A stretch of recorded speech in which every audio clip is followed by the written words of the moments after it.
kebenaran firman-Mu. Roh Kudus, hamba minta Engkau melakukan the things that only you can do.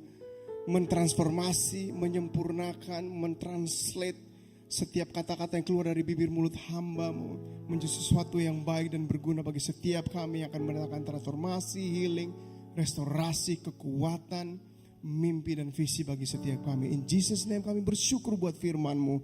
Semua yang sudah minum kopi orang-orang beriman sama-sama katakan amen, amen. Silakan duduk everybody. Silakan duduk. What an honor it is untuk bisa menyampaikan firman Tuhan. And I believe firman Tuhan siang hari ini akan membantu setiap kita. Karena saya percaya ada para pemimpi di kebaktian ini. Yang para pemimpi, tolong angkat tangan saudara. Is there anybody yang suka bermimpi dalam kehidupannya? Yes, cuma 3 orang di tempat ini. God bless you guys. But I believe saudara punya plan yang luar biasa buat 2026, right? Mungkin saudara mendapatkan mimpi yang luar biasa 2026. Yang Valentine masih sendirian tahun lalu. Mudah-mudahan tahun ini, udah lewat ya? Belum kan? Belum. Yes, but setiap mimpi itu selalu akan melewati proses. Amin. Aduh, ini kok 11.30. Agak diam nih. Come on guys, you gotta bantu saya berkhotbah siang hari ini. Amen. Just say amen, tepuk tangan, or lempar saya dengan Alkitab, saudara juga nggak apa-apa. But just don't be quiet. Just don't be quiet. And mencatat juga sangat penting. And kita akan belajar bersama-sama dari seorang pahlawan, seorang pemimpin yang luar biasa, yang namanya adalah Yusuf, yang cerita hidupnya tercatat di dalam Kejadian 37 sampai yang ke 50. Yusuf dia punya mimpi yang besar, tapi dia harus melewati sebuah proses untuk mencapai mimpinya. Ada amin? Dia harus melewati proses yang luar biasa sehingga janji Tuhan, sehingga mimpi itu benar-benar terkabulkan. And saya beri judul khotbah saya, kalau saudara mencatat silakan mencatat, judul khotbahnya adalah Trust the Process. Buat teman-teman saya yang atlet di tempat ini, saudara bisa pakai judul, apa judulnya? In Process I Trust. In process I trust, or trust the process. Hal pertama proses pertama yang Tuhan perlu kerjakan dalam kehidupan Yusuf adalah kesombongannya. Kesombongan. Nomor pertama adalah kesombongan. Yusuf punya kesombongan di dalam dirinya, and dia harus diproses Tuhan terlebih dahulu. Konteksnya tercatat di dalam Kejadian pasal 37, di mana Yusuf, dia mendapat mimpi tersebut, terus dia pengen kumpulin kakak-kakaknya, dikumpulin ayahnya. Yuk kita ketemu di Koma Cafe, Jalan Sunset Road 55. And I have a great news, I have a big announcements buat kita semua. And akhirnya mereka ketemu, mereka ada yang datang dari Jembrana, ada yang datang dari Singaraja, ada yang datang dari Ketewel, ketemu right di Jalan Sunset Road 55. Pas mereka ketemu, Yusuf udah sangat excited untuk kasih tahu mimpinya kepada kakak-kakaknya dan kepada ayahnya. Kalau saudara yang pernah dengar cerita ini pasti saudara ketawa dalam hati. Kalau saudara yang non-Christian mungkin saudara, what story? Tapi saya excited untuk dengarkan story-nya. Anyway, dia kasih tahu kakak-kakaknya dan ayahnya, mimpi saya adalah kalian semua akan berlutut di hadapanku. Yeah! Nggak ada yang excited Bapak Ibu. Sama seperti saudara juga nggak terlalu excited.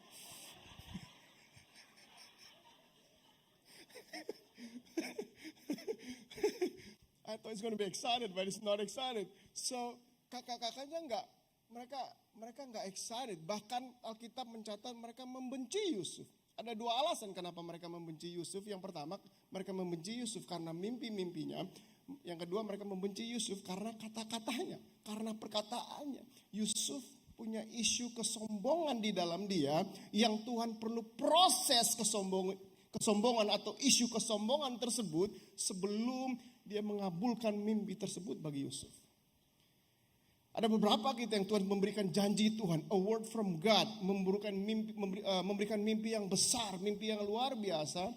Tetapi kalau saudara punya isu kesombongan, saudara harus izinkan Tuhan proses kesombongan tersebut, dealing dengan kesombongan tersebut, otherwise mimpi saudara gak akan menjadi kenyataan. So you gotta trust the process. Lihat orang kiri kanan kasih tahu, you gotta trust the process. Trust the process. Katakan orang yang sebelah, kalau saudara nggak suka yang sebelah kiri, pilih sebelah kanan, kasih tahu, in process I trust. In process I trust. Nah, Yusuf punya mimpi, dia menerima mimpi tersebut dengan rohnya, tapi sebenarnya Yusuf belum siap. The dream does not prove you are ready. The promise does not mean you are prepared. Artinya adalah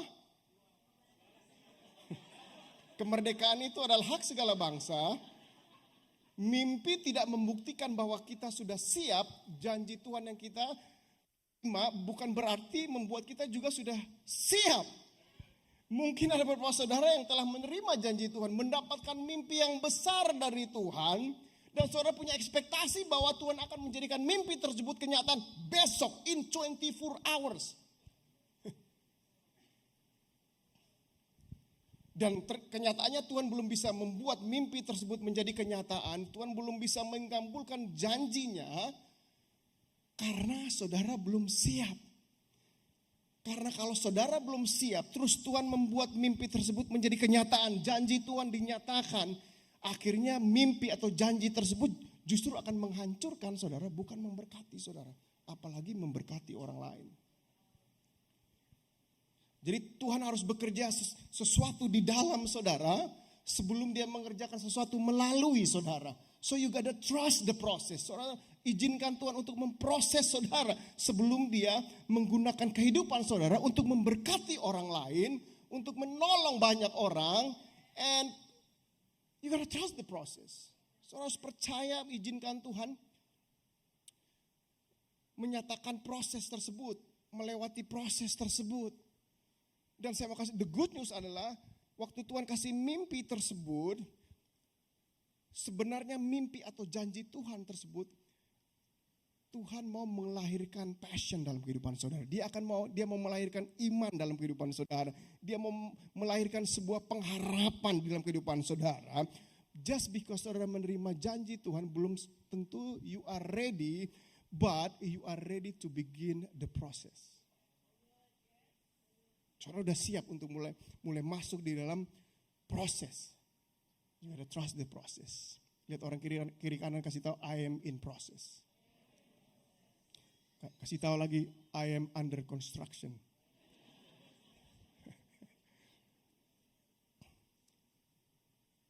Yusuf bermimpi, the dream was about him.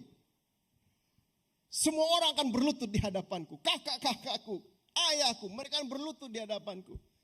Yusuf mengartikan mimpi tersebut bahwa the dream it was about him, tapi Tuhan mengartikan mimpi tersebut.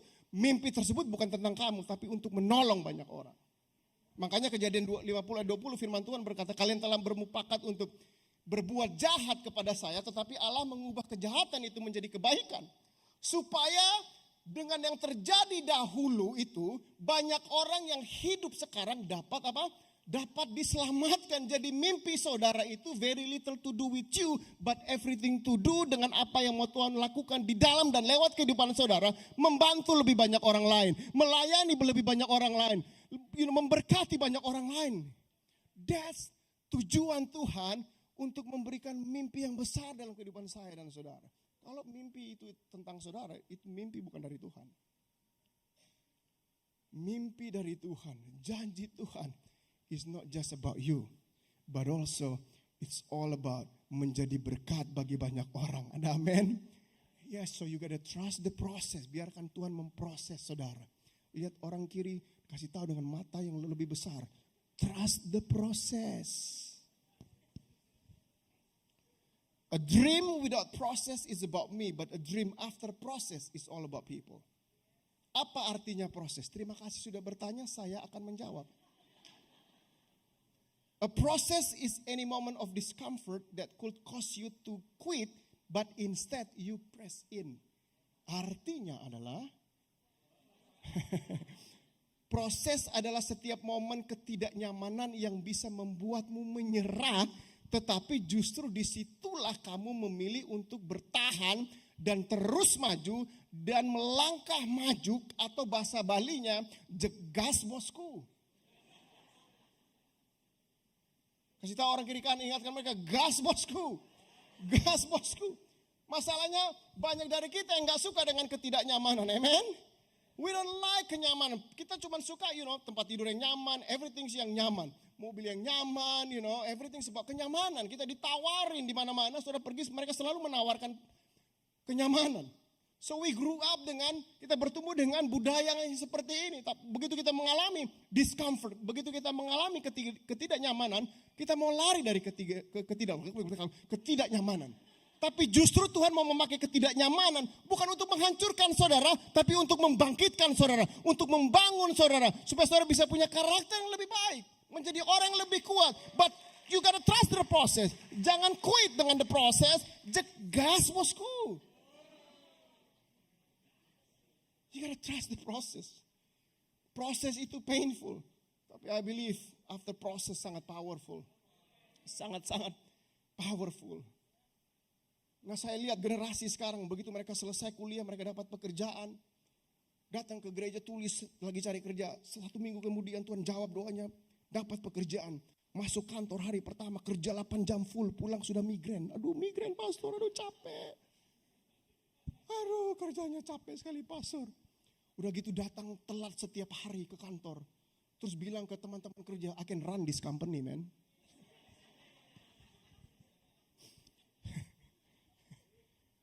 Baru kerja 1 minggu udah nyerah, aduh susah, udah gak kerja lagi di situ, aduh capek man.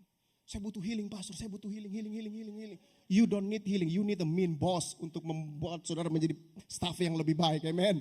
Halo, cuman 2 orang yang amen. But you gotta trust the process, don't quit. Jangan nyerah dengan proses tersebut. Justru di proses itu saudara akan mempunyai karakter untuk bisa bertahan di dalam sebuah pressure. Ketidaknyamanan yang Tuhan izinkan itu untuk membuat saudara menjadi orang yang kuat. Because life selalu ada pressure dari mana-mana. 99% saya masih bisa melayani Tuhan. Masih bisa melayani saudara sampai ini because I don't quit. Disakitin, I don't quit. Gas bosku.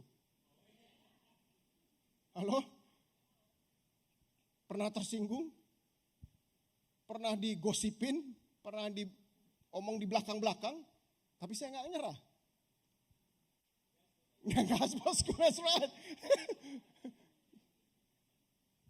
Pengen jadi orang Kristen yang kalau ibadah cuma lewat YouTube. Minggu ini di gereja ini, minggu ini di gereja itu. Terus pergi ke Facebook, kritik-kritik gereja pendeta. Tapi saya gak mau jadi orang seperti itu. Ya, I don't want to quit melayani Tuhan, amen. But, gas bosku. Don't quit. You gotta trust the process. Ketidaknyamanan it's part of life. Ini bagian dari kehidupan.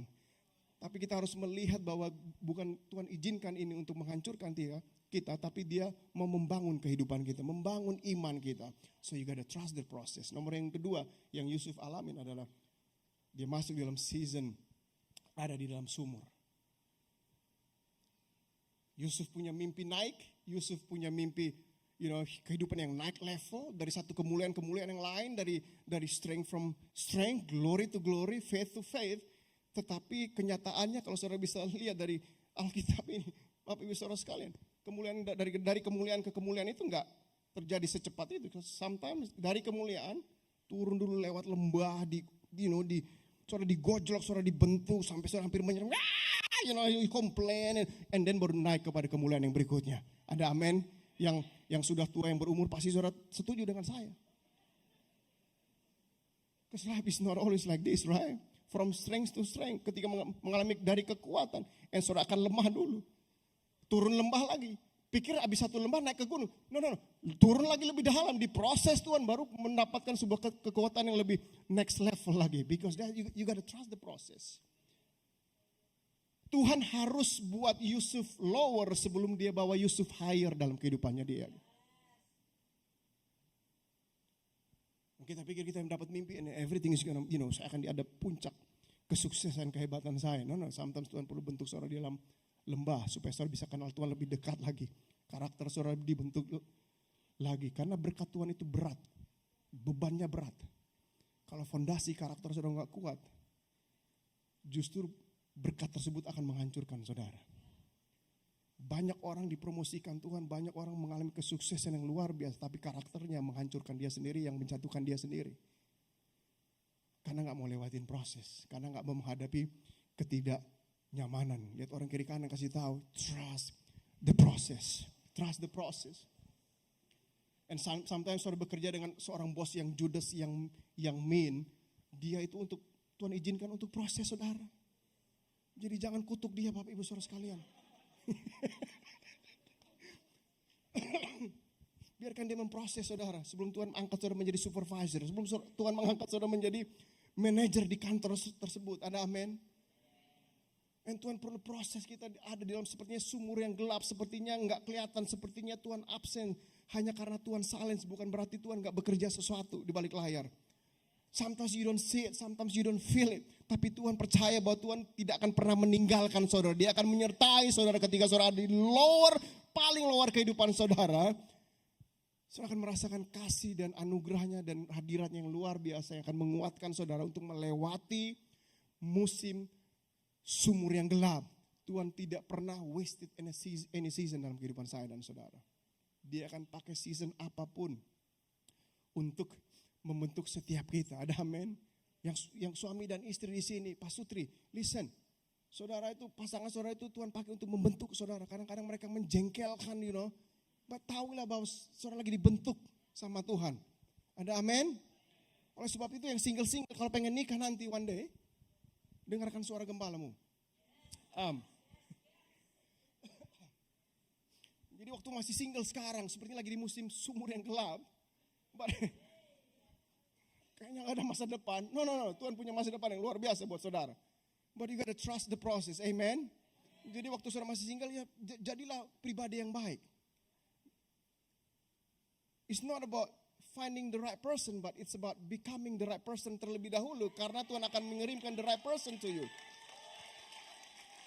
Jadi kalau saudara seorang single yang kasar, yang judes, yang mean, gak ada alasan Tuhan untuk kirimkan seorang pasangan hidup untuk saudara siksa dia.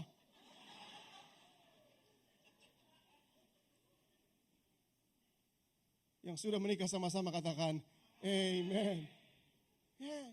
Kalau seorang staff yang tukang datang terlambat, datang telat, komplain tentang traffic and lain sebagainya, tapi di tangan kanannya ada Starbucks dan martabak pecanongan di sebelah kiri, it's like, tapi komplain tentang traffic, ya gimana Tuhan mau angkat saudara atau promosikan saudara untuk menjadi manajer atau running that company. Tapi kritik-kritik bosnya gitu kan, di belakang-belakang, wah sebenarnya saya lebih cocok untuk running this company, Gaya kali ke.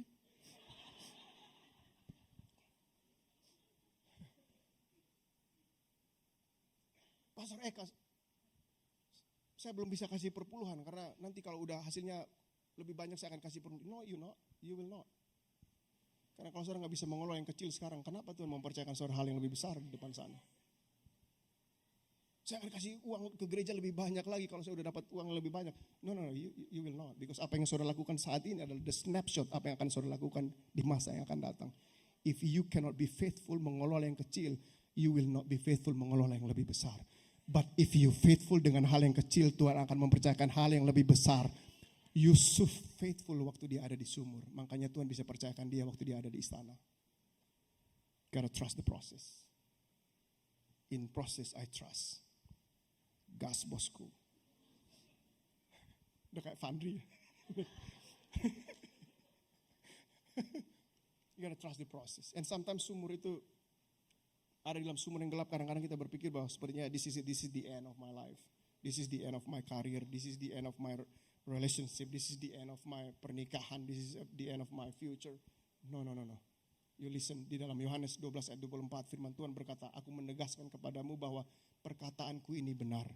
Apa yang segar terjadi padaku dapat digambarkan seperti sebutir biji gandum. Tuhan melihat kita seperti sebuah benih gandum. Untuk menghasilkan banyak gandum, biji itu harus ditanam dan mati. Baru bisa tumbuh dan menghasilkan banyak bulir. Kalau tidak demikian, biji itu akan tetap satu biji saja. This is powerful. Saudara, ini adalah benih di mata Tuhan. Dan seberapa dahsyat, seberapa hebat potensi benih tersebut. Kalau benih itu nggak ditanam, benih itu nggak akan jadi apa-apa. Nah, benih itu perlu ditanam, kemudian mati.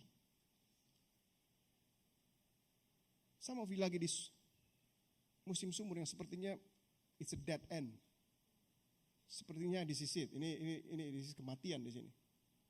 Nggak ada lagi yang bisa hidup lagi dalam bisnis saya, dalam karir saya, pekerjaan saya, pelayanan saya. But Tuhan harus izinkan saudara dikubur dan mati dulu. Dan benih itu kemudian akan crack open, akan terbuka, akan pecah benihnya. Kemudian akan mengeluarkan apa? Tunas. Begitu dia tunas, dia mulai bertumbuh, akhirnya bertumbuh besar dan menghasilkan apa? Menghasilkan buah atau multiplikasi. Listen. Ada hal yang powerful terjadi di dalam gelap. Hal-hal powerful banyak terjadi di dalam gelap. Kok bisa Eka? Kebangkitan terjadi karena di dalam gelap. Halo? Pertumbuhan terjadi di dalam gelap. Multiplikasi terjadi di dalam gelap terlebih dahulu. Setia dengan musim kehidupan yang saudara alami saat ini. Saya lihat, saya percaya Tuhan akan mempromosikan untuk menjadi seseorang lebih luar biasa lagi, sukses lebih luar biasa lagi, berhasil lebih luar biasa. Bukan karena saudara hebat, karena Tuhan saudara yang hebat. Dunia akan melihat, orang-orang sekitar saudara akan melihat, teman-teman saudara, wah lu udah dikubur, udah mati. No. Saya bukan dikubur sama Tuhan, saya lagi ditanam sama Tuhan. What's in 3 days, saya akan bangkit kembali in Jesus name. Tuhan gak kubur saudara. Tuhan lagi tanam saudara. Kasih tahu orang di kiri kanan seperti itu. Tuhan gak kubur kamu, Tuhan lagi tanam saudara. Jadi kalau saudara lagi di dalam gelap, lagi di dalam sumur sepertinya, jangan berhenti berdoa, amen. Jangan berhenti worship, jangan berhenti praise Jesus, jangan berhenti kembali ke gereja, kembali ke connect group melayani, jangan berhenti berpuasa karena powerful thing terjadi ketika kita ada di dalam masa yang gelap sepertinya. Bahwa Tuhan akan melakukan sesuatu yang powerful dalam kehidupan setiap kita. Amen. Yang ketiga, proses yang berikutnya adalah penjara. Yusuf harus melewati musim berada di dalam penjara. Jadi Yusuf harus dealing dengan kesombongannya. Tuhan bentuk dia dengan isu tersebut. Yang berikut adalah dia harus lewatin sumur dan dia harus masuk penjara. Perhatikan, sumur mempersiapkan Yusuf. Penjara mempersiapkan audiensnya Yusuf. Sumur sedang mempersiapkan Yusuf. Tetapi penjara sedang mempersiapkan audiensnya Yusuf. Sumur Tuhan lagi mempersiapkan hati Yusuf. Di penjara Tuhan lagi siapkan audiensnya Yusuf. Kenapa mimpi yang Tuhan berikan kepada kita belum menjadi kenyataan? Kenapa janji Tuhan belum terkabul dalam kehidupan kita? Mungkin saudara sudah siap, but audience saudara belum siap. Mungkin saudara sudah siap, lingkungan saudara belum siap. Mungkin saudara sudah siap, situasi saudara belum siap. Mungkin saudara siap untuk menikahi, menjadi calon pasangan istrinya atau suaminya. Saudara sudah siap, tapi dia belum siap sayangku.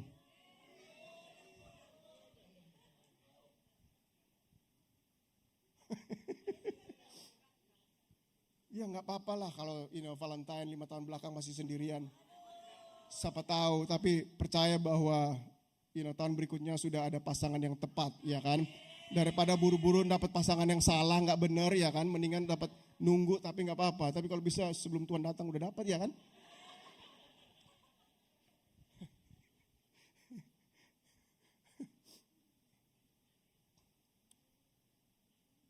But why? Kenapa Yusuf ada di dalam penjara? Konteksnya Yusuf ada di dalam penjara karena Yusuf dia bekerja buat seorang yang bernama Potifar. Dan Potifar ini punya seorang istri. Dan istrinya ini dia naksir Yusuf, Bapak Ibu Saudara sekalian. Mungkin karena Yusuf punya bicep, punya tricep, six pack. Istrinya Potifar lihat dari jauh, buset, ya kan? Istrinya Potifar melihat Yusuf naksir dengan Yusuf, dia mulai bagatal, Bapak Ibu Saudara sekalian. Lihat. Kalau saudara nggak tahu bagatal, coba cek GPT, dia bisa jelaskan saudara lebih detail, bahkan sampai ayat-ayatnya juga bisa dikasih tahu di situ. But dia akhirnya, Istri Potifar ini coba maksa untuk bisa tidur bareng si Yusuf, karena Yusuf punya integritas. Yusuf belajar integritas waktu dia ada lagi di dalam sumur. Bersyukur buat sumur kehidupan yang saudara alami. Dia punya integritas, punya kredibilitas yang luar biasa. Dia setia sama Tuhannya, hidupnya menghormati Tuhannya. Dia lari dari wanita yang begatal itu, and then dia lari, and then dia, and akhirnya istri Potifar ini mengkambing hitamkan dia dituduh bahwa dia yang pengen perkosa istrinya Potifar, and then dia dimasukin di dalam penjara. Istri Potifar berpikir bahwa dia masukin Yusuf dalam penjara, tapi Tuhan sebenarnya yang masukin Yusuf dalam penjara karena Tuhan mau Yusuf ada di dalam penjara. Terus Tuhan lagi persiapan audiensnya Yusuf. It's not Potifar yang masukin dalam penjara. Tuhan yang izinkan, Tuhan yang bermaksud untuk supaya dia ada di dalam penjara. Tapi Yusuf gak sakit hati. And this is good news buat beberapa saudara di tempat ini. Karena siapapun yang menyakiti hati saudara, saudara mengalami kepahitan yang luar biasa. Saudara bersyukur karena justru orang tersebut yang akan membawa saudara masuk ke dalam direction yang benar. Seperti yang Tuhan izinkan, seperti yang Tuhan kehendaki.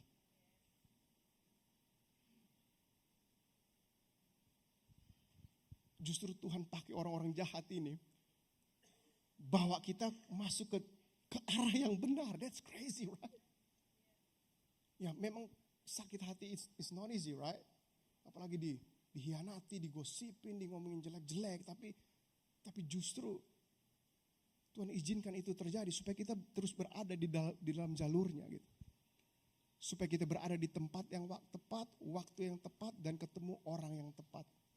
Yusuf ketemu dua orang yang tepat, Bapak Ibu Saudara sekalian, yaitu juru minum dan juru roti. Dulu juru minum dan juru roti ini mereka kerja buat Firaun, but mereka make a mistake. Firaun masukin mereka dalam penjara.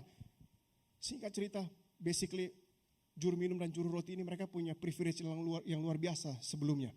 Karena mereka dekat dengan raja, mereka punya akses dan lain sebagainya. Tapi mereka buat kesalahan, mereka dimasukin penjara. Dan Yusuf ketemu dua orang ini dan dia melayani dua orang ini. Secara mata manusia, sepertinya kita ketemu orang yang salah, di waktu yang salah, tempat yang salah. Tapi sebenarnya dia ketemu orang yang tepat, waktu yang tepat, di tempat yang tepat. Dan saya percaya setiap kita perlu dua orang ini. Juru minum sama juru roti. Bukan untuk ajak minum-minum sambil makan roti.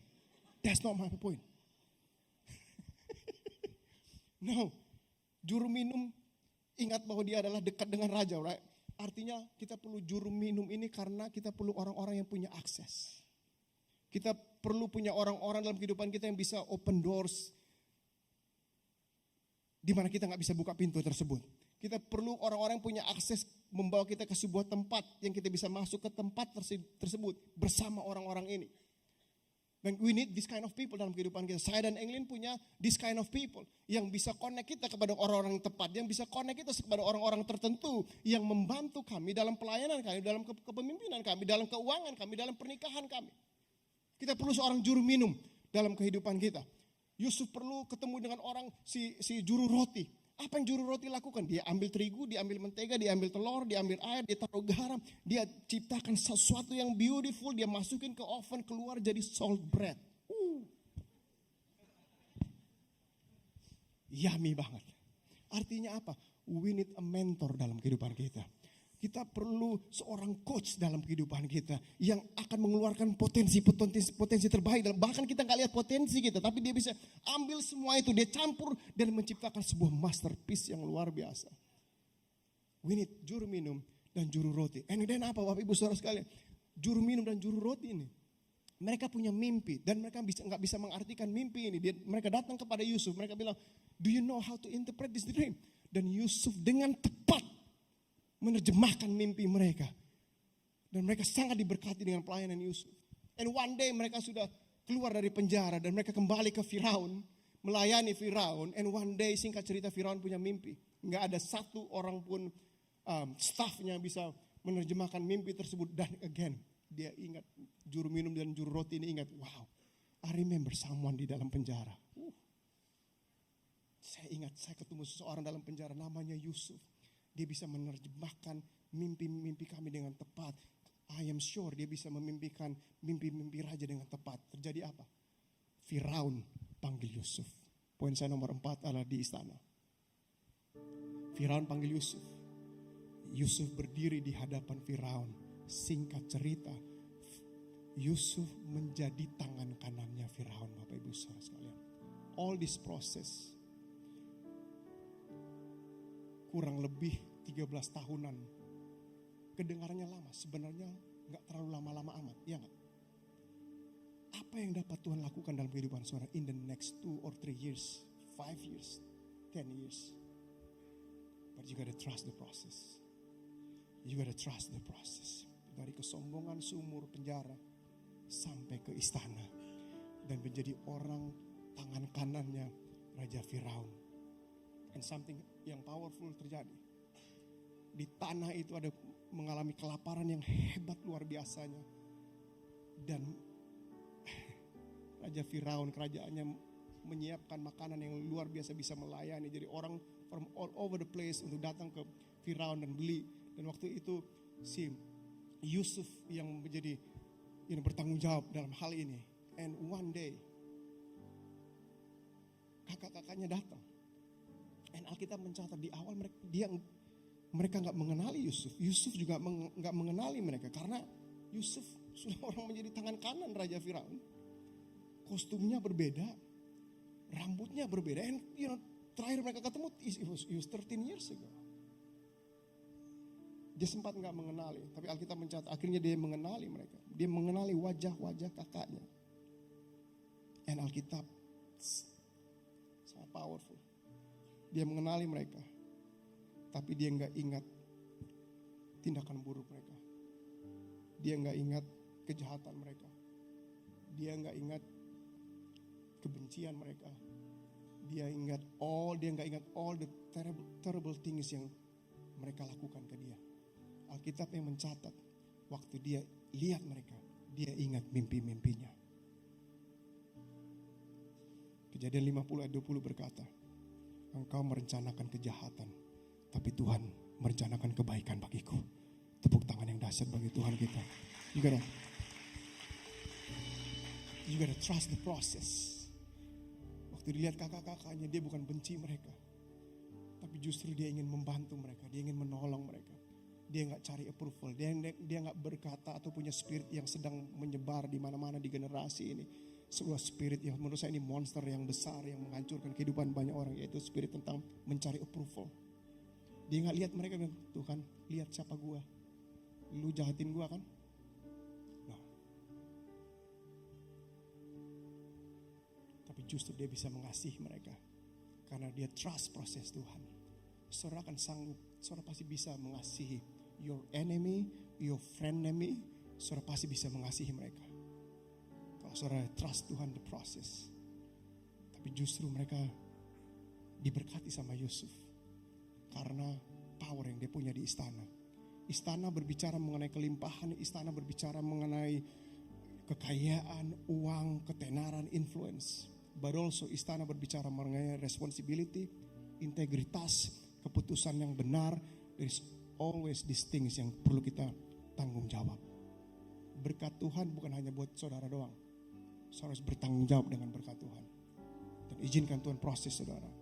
Sebelum Tuhan mempromosikan saudara untuk berdiri di atas istana, mempunyai pengaruh yang luar biasa. Pakai your influence, bukan supaya membuat saudara lebih terkenal.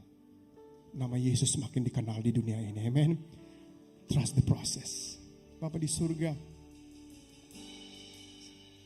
ada beberapa orang yang lagi di dalam season di proses. Maybe lagi dalam musim seperti di sumur, di penjara. Atau mungkin lagi mengalami kesuksesan yang luar biasa. Continue to proses mereka Tuhan. Roh Kudus Engkau menghibur, menguatkan, menuntun. Membantu mereka untuk menavigasi musim kehidupan mereka. Dan biarlah hadirat-Mu nyata dalam kehidupan mereka. Tangan kanan-Mu akan memegang mereka Tuhan.